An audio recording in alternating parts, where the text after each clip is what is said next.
Bismillahirrahmanirrahim. Assalamualaikum warahmatullahi wabarakatuh. Alhamdulillahilladzi at'amana bi ni'matil imani wal islam. Asyhadu an la ilaha illallah wahdahu la syarika lah wa asyhadu anna Muhammadan abduhu wa rasuluhu la nabiyya wala rasulah ba'da. Allahumma shalli ala Muhammad wa ala ali Muhammad kama shallaita ala ali Ibrahim innaka Hamidum Majid. Wa barik ala Muhammad wa ala ali Muhammad kama barakta ala ali Ibrahim innaka Hamidum Majid. Qala Allahu ta'ala fi kitabil karim. A'udzu billahi minasyaitonir rajim. Ya ayyuhalladzina amanu ittaqullaha haqqa tuqatih wa la tamutunna illa wa antum muslimun. Bapak Ibu hadirin yang dirahmati Allah Ta'ala, yang dicintai Allah Ta'ala dan yang dipilih Allah Ta'ala. Yang pertama dan utama, marilah kita selalu meningkatkan, menambahi kesyukuran kita, keimanan dan ketakwaan kita kepada Allah Ta'ala dengan banyak-banyak menjalankan perintahnya dan banyak-banyak untuk meninggalkan larangannya. Utamanya pada waktu-waktu yang mempunyai fadilah atau keutamaan. Kenapa? Karena kalau kita beramal di waktu-waktu yang punya fadilah, maka pahala yang akan kita dapatkan lebih banyak, lebih baik dan lebih sempurna dibanding dengan waktu-waktu yang biasa. Dan salah satu waktu fadilah yang akan kita hadapi ke depan adalah 10 awal bulan Zulhijjah, yang kalau menurut kalender di negeri kita, insya Allah tanggal 1-nya itu besok Senin tanggal 19 Juni itu bertepatan dengan tanggal 1 Zulhijjah. Meskipun ada juga sebagian saudara kita yang menetapkan hari Ahad itu sudah masuk tanggal 1. Nah, terus kemudian kira-kira apa fadilahnya? Apa amal-amal yang seharusnya kita lakukan supaya kita bisa mendapatkan pahala-pahala yang utama, yang mulia? Maka pada kesempatan malam hari ini saya akan menyampaikan keutamaan yaitu pada bulan Zulhijjah. Yang pertama, bahwa amal-amal soleh yang dilakukan oleh orang yang beriman di tanggal 1 sampai tanggal 10 bulan Zulhijjah itu pahalanya sangat-sangat besar. Dijelaskan di dalam surat Al-Fajr, surat yang ke-89, ayat yang pertama dan kedua. Allah berfirman, Bismillahirrahmanirrahim, wal fajri wal layalin asri, yang artinya demi waktu fajar dan demi malam-malam yang 10. Allah mengawali surat ini dengan sumpah. Sumpahnya Allah itu dengan menyebut makhluk-makhluk ciptaannya. Apa tujuannya? Yang pertama, Allah ingin menunjukkan utara kepada manusia tentang kehebatan, kekuasaan Allah yang telah menciptakan makhluk-makhluknya. Yang kedua, Allah ingin menyampaikan, memberikan kepada manusia tentang keutamaan-keutamaannya. Wal fajri, demi waktu fajar, demi waktu subuh. Di waktu subuh itu ternyata juga ada panggilannya. Apa panggilannya? Panggilannya yang pertama bahwa di waktu subuh itu terdapat pergantian shift malaikat malam dan siang. Sehingga siapapun yang sholat subuh akan dicatat oleh malaikat malam di akhir catatannya dan dicatat malaikat siang di awal catatannya. Jadi ngamalnya satu, catatannya dua. Itu yang pertama. Yang kedua, orang yang mau sholat subuh berjamaah di masjid itu pahalanya sama dengan orang yang sholat malam semalam suntuk. Seandainya Pak Boleh kita sholat semalam suntuk, kira-kira boyoknya kuat nggak kira-kira? Sholat tarawih sholat rakaat muncul eriok, nah sholat malam suntuk itu pahalanya sholat subuh. Terus yang kedua, walayalin asar dan fadilah malam-malam yang 10, yaitu malam awal bulan Zulhijjah tanggal 1 sampai tanggal 10.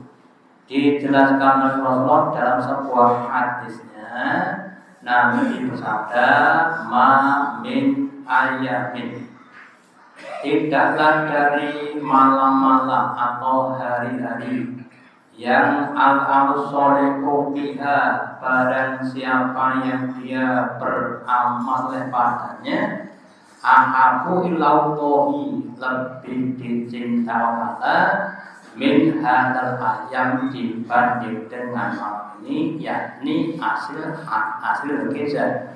Yang dimaksud adalah 10 malam bulan Zulhijjah.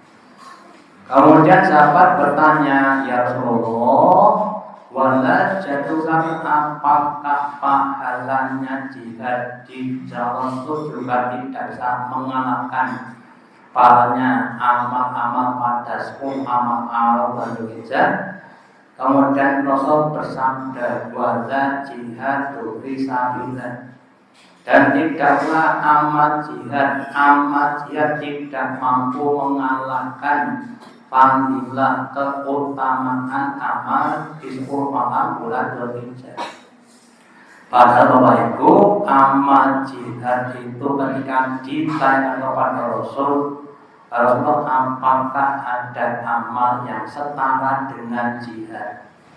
Terus Nabi bersabda, seandainya saudara kamu berangkat berjihad, terus kamu berangkat masuk ke masjid, kamu sholat 2 rakaat salam, sholat lagi salam lagi, sholat lagi salam lagi, sampai sudah pulang itu baru kamu selesai sholat.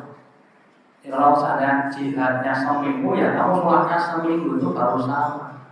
Itu makanya orang yang berjihad itu saja kalah dengan orang yang beramal di 10 malam awal bulan Zulhijjah. Illa rajulun kharaja bin nafsi, kecuali kalau orang yang berjihad keluar dari rumahnya dengan jiwanya, wa malihi, dan hartanya, walam yajib, kemudian tidak kembali, di makna kemudian mati syahid. Kalau mati syahid baru bisa mengalahkan. Kenapa? Karena mati syahid itu ada 6 keunggulan, ada 6 fadilah.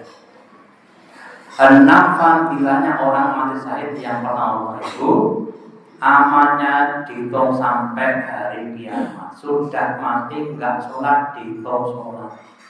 Enggak puasa, dihitung puasa sampai hari kiamat. Ya. Yang kedua, diperistrikan dengan bidadari yang lebih cantik dibanding dengan Miss Universe tadi. Yang kedua. Yang ketiga, dilepaskan, diselamatkan dari siksa kubur. Yang keempat, diselamatkan dari siksa neraka. Yang kelima, diperlihatkan tempat tinggalnya di surga sebelum rohnya keluar dari raganya. Sebelum mati itu sudah tahu tempatnya di surga sana, begitu indah. Yang keenam, diberi hak untuk memberi syafaat pembelaan kepada 70 ahli. Itu adalah panggilannya orang yang mati syahid. Jadi kembali pada yang kita bicarakan, jadi begitu agungnya panggilan 10 malam bulan Dzulhijjah, mari kita mempersiapkan diri untuk bisa beramal yang luar biasa. Jangan amal-amal yang biasa. Kalau satu hari biasanya baca Qur'annya 1 juz, kalau luar biasa berapa juz Pak? Tidak terlalu juz. Kalau sehari biasa infaknya 1000, kalau luar biasa berapa? Ya.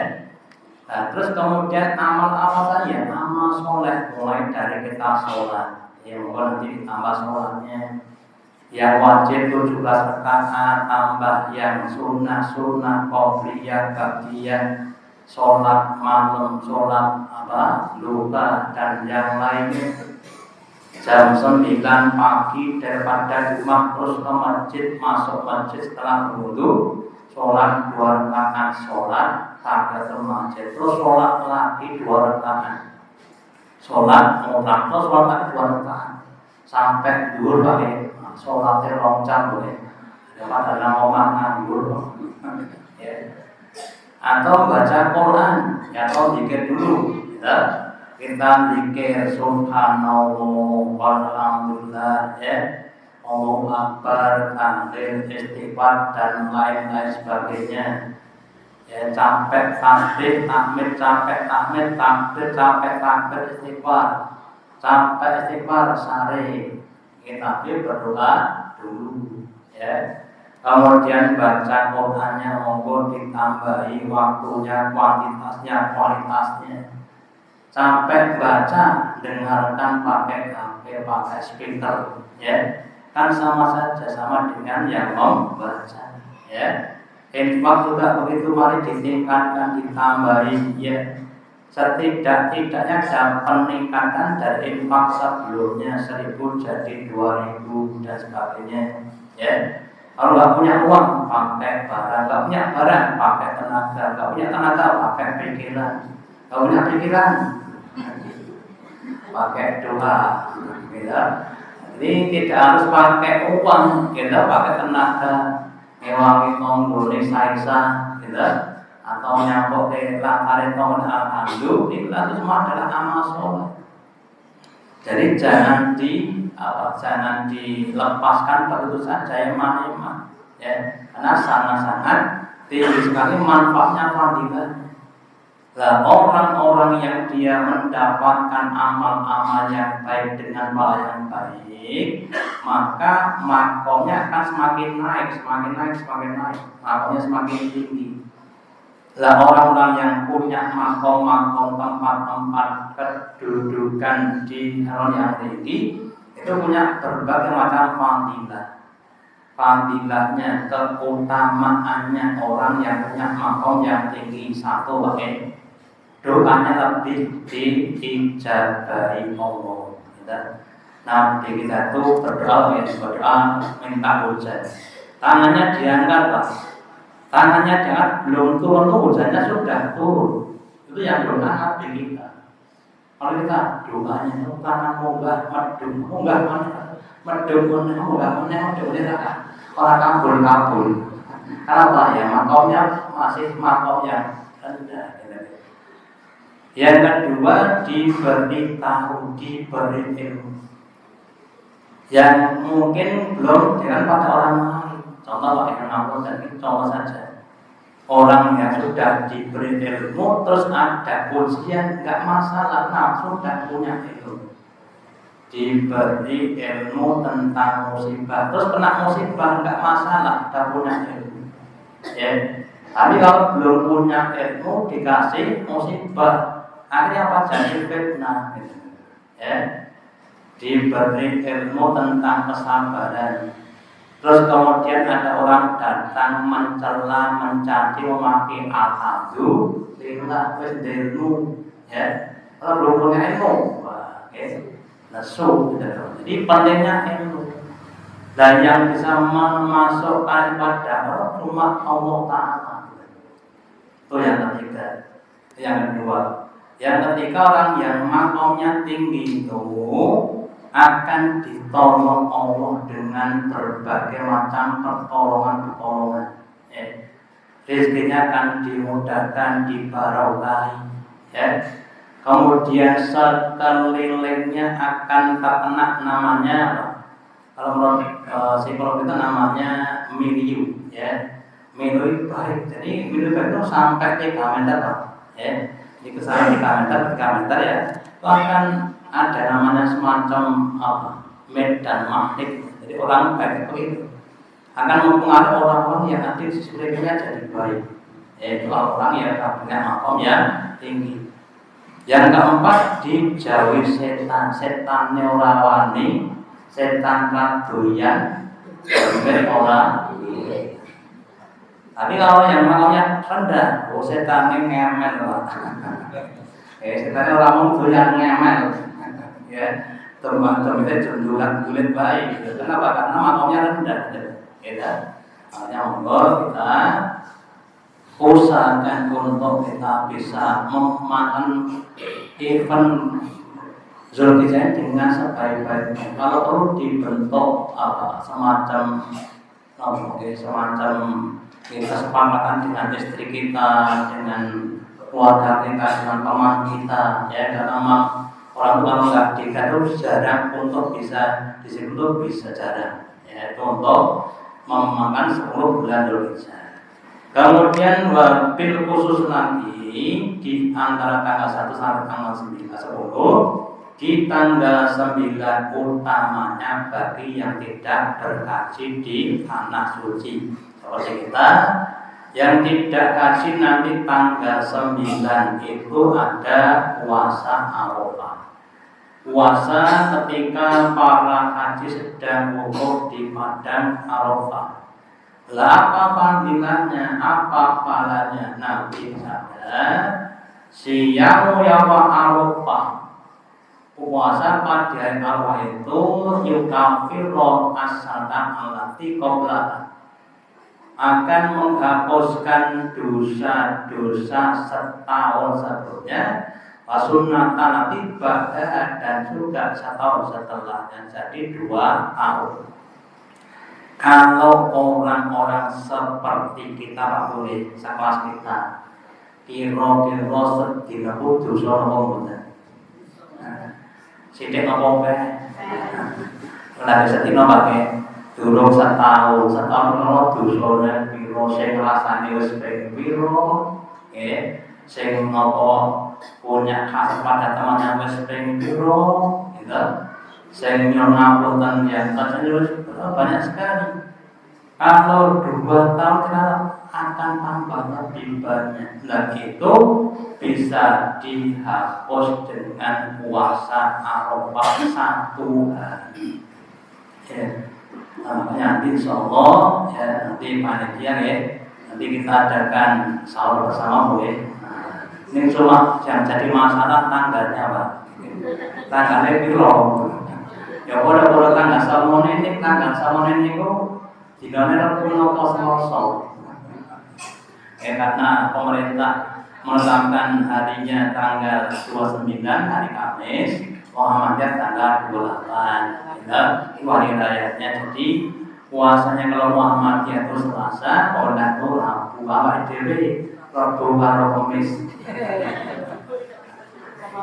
Itu yang jadi masalah, nanti kita putuskan. Kalau seandainya nanti ada sebagian yang Rabu, Rabu kayak sahur bersama, Selasa sahur bersama, betul nopo, ngambilnya hadis yang tadi yang tanggal 1, 2, 3, 4, 5, 6, 7, 8, 9, 10 itu kan waktu panggilan.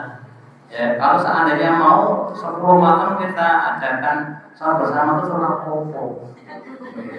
Ning jatahe kudu poso kok bar sahur terus sarapan.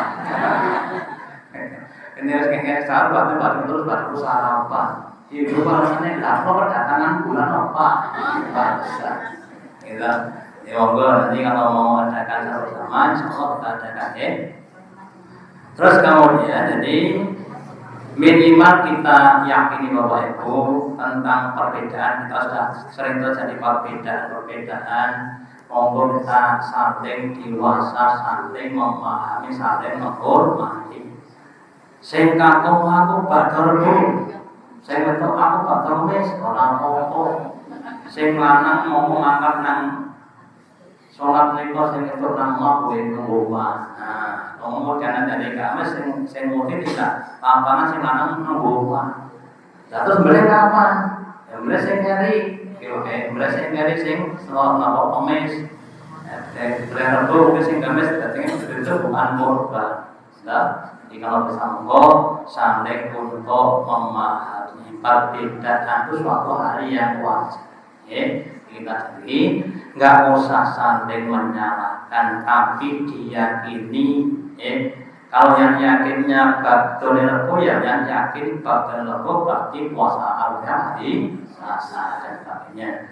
Betul yang kemis berarti puasanya hari Rabu. Terus kemudian Bapak Ibu menunaikan haji dan umroh, bagi sebagian muslimin yang diberi kelonggaran untuk haji, maka dianjurkan atau diperintahkan Allah untuk haji. Di dalam surat Al-Imran surat yang 3 ayat yang ke-9 dan 97 Allah Inna awwala baitin, sesungguhnya permulaan rumah Allah wudi'a yang dibangun, yang diciptakan linnasi untuk manusia beribadah, dan nanti dibakar yaitu yang ada di Bakkah atau Mekah. Bakkah sama dengan Mekah. Solo kali Surakarta pada nomor itu. Solo kali Surakarta pada nomor itu. Ya. Kemudian mubarakatan yang maha berkah, ada berbagai macam berkah. Apa berkah itu? Berkah itu adalah ziyadatul khair, tambahnya kebaikan. Waudan dan sebagai petunjuk lil alamin untuk seluruh alam, untuk seluruh manusia dan makhluk yang lainnya. Fihi ayatun bayinatun, di dalam Mekah itu ada ayat tanda-tanda keagungan Allah, ada Ka'bah, ada Hijr Ismail, ada Maqam Ibrahim, ada Bukit Sofa, ada Bukit Marwah dan sebagainya. Sebagai tanda-tanda keagungan si Allah Ta'ala. Makom salah satunya adalah makom itu bukan makam tempat syariat, bukan, tapi tempat untuk ance-ance. Ketika Nabi Ibrahim dan putranya Ismail membangun Ka'bah, terus sampai atas kan perlu ance-ance. Ini bosan ini nombak kedak sing do gawe mana enten ance-ance sing scaffolding nopo-nopo, sakret nopo-nopo gitu. Tidak mahu proyek.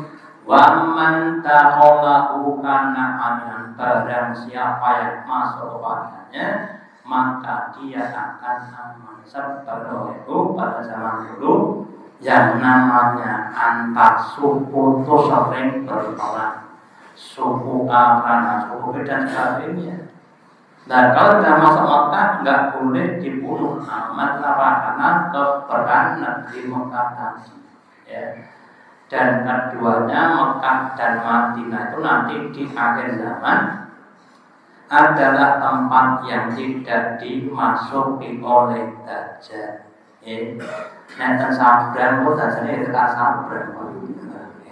Nah, semari pangkaian Madinah dengan melakukan Mekah menika ora kena Dajjal, Terus kemudian wabillahi ala nasi hijjul baiti, dan untuk Allah terhadap manusia ada kewajiban, ada hasrat untuk hijjul baiti, untuk untuk berkunjung bersilaturahmi kepada Baitullah yang ada di Mekah dengan berhaji. Manis tanpa sabilan bagi orang yang mampu untuk jalan ke sana.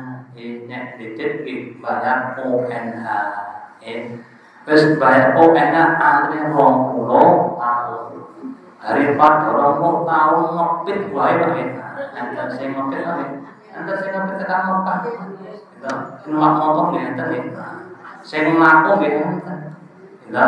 Awake dhewe merem mawon. Tekan Mekah dhewe. Gitu.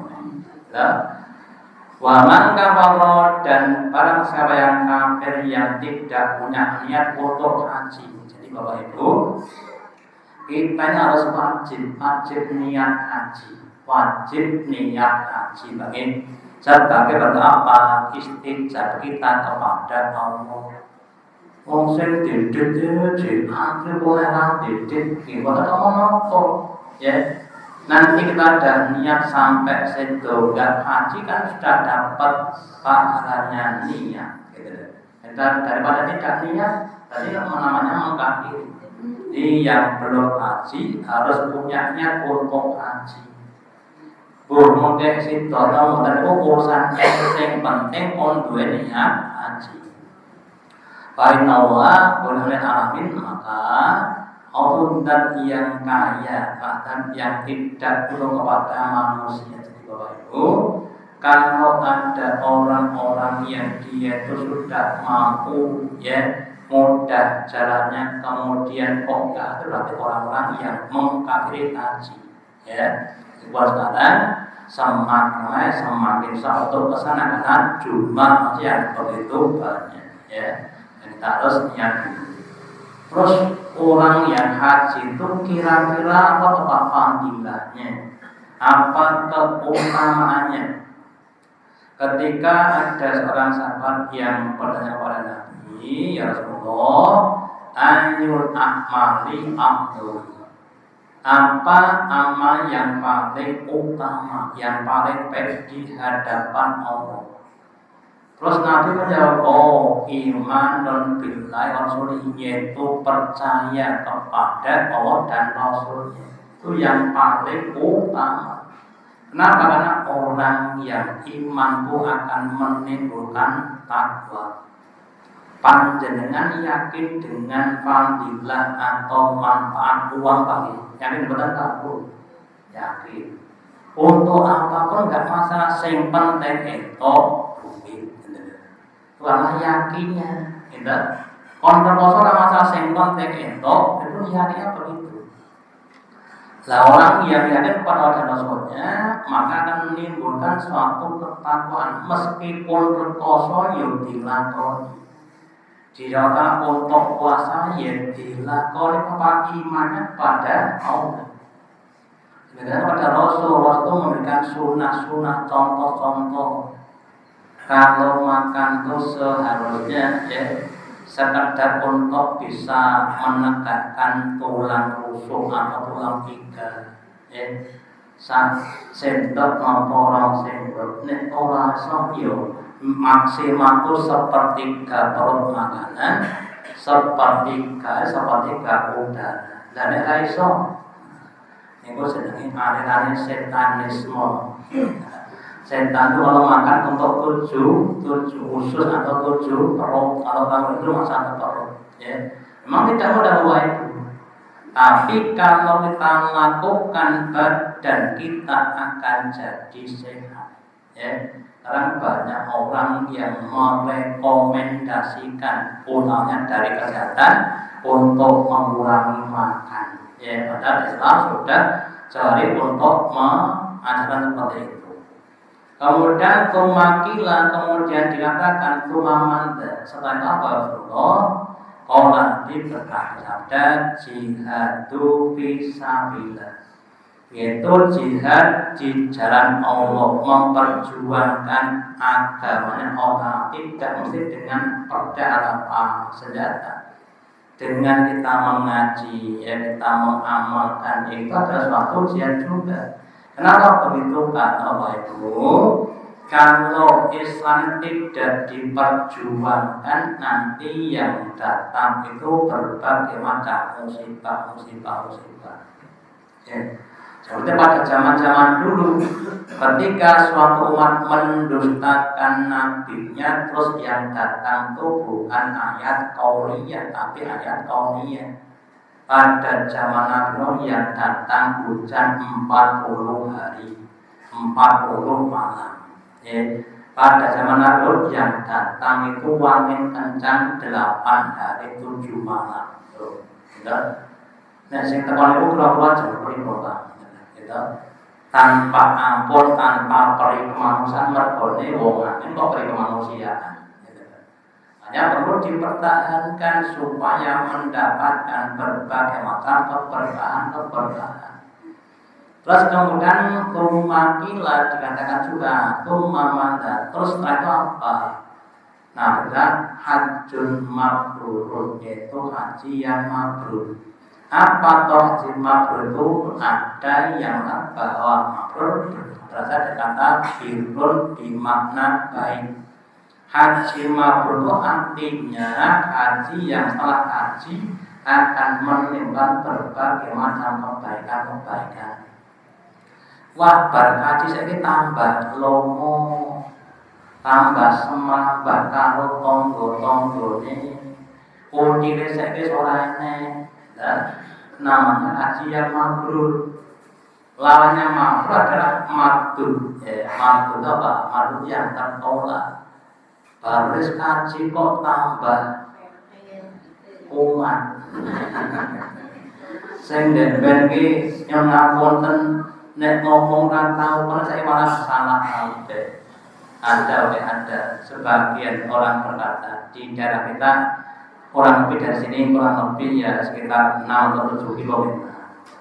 Kamu kalau jadi namanya Pak Haji itu, telingamu harus kamu ganti dengan telinga baja.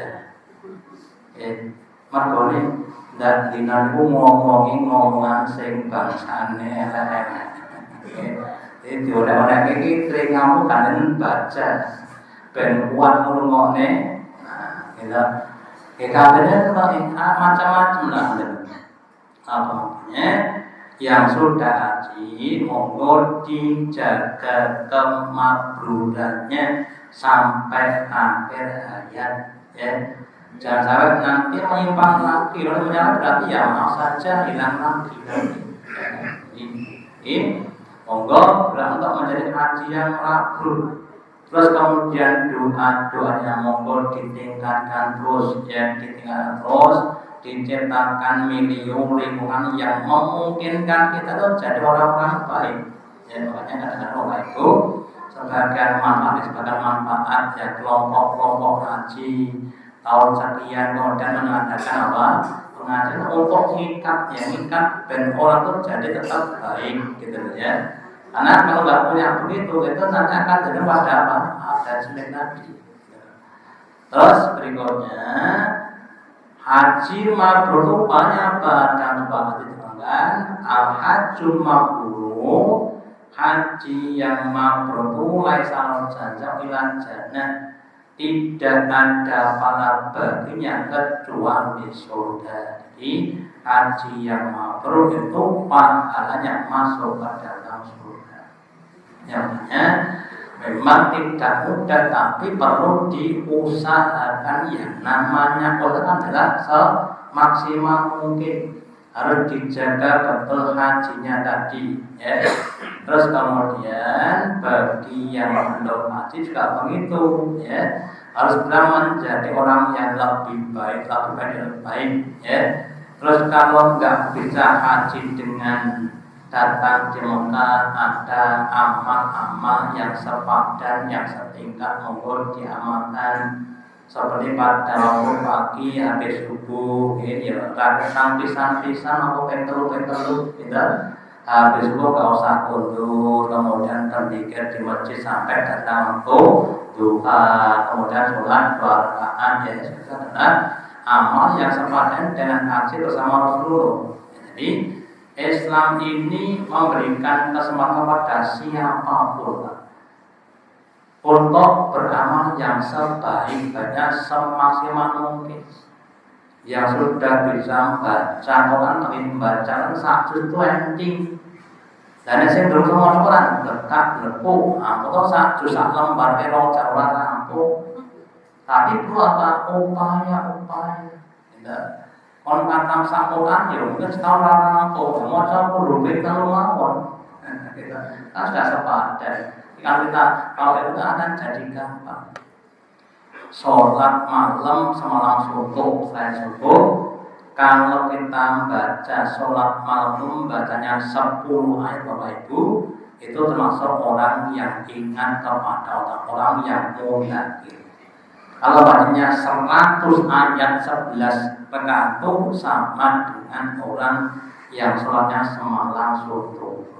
Jadi satu rakaat paling-paling 10 ayat kali 11 ada 110.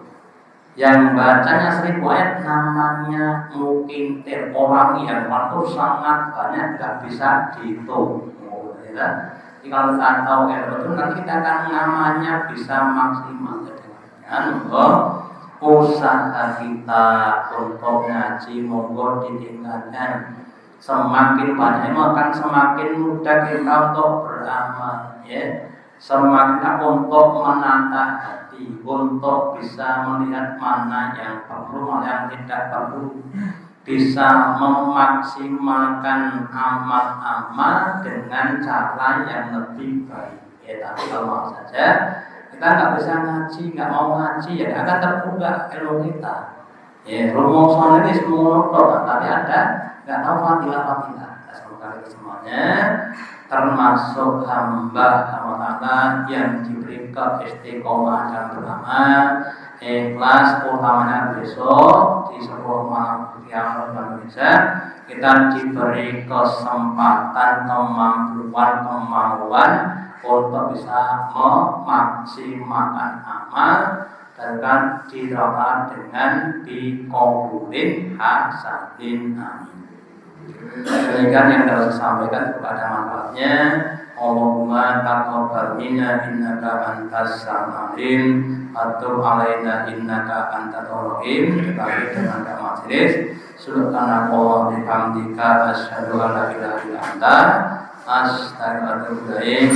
Wassalamualaikum warahmatullahi wabarakatuh.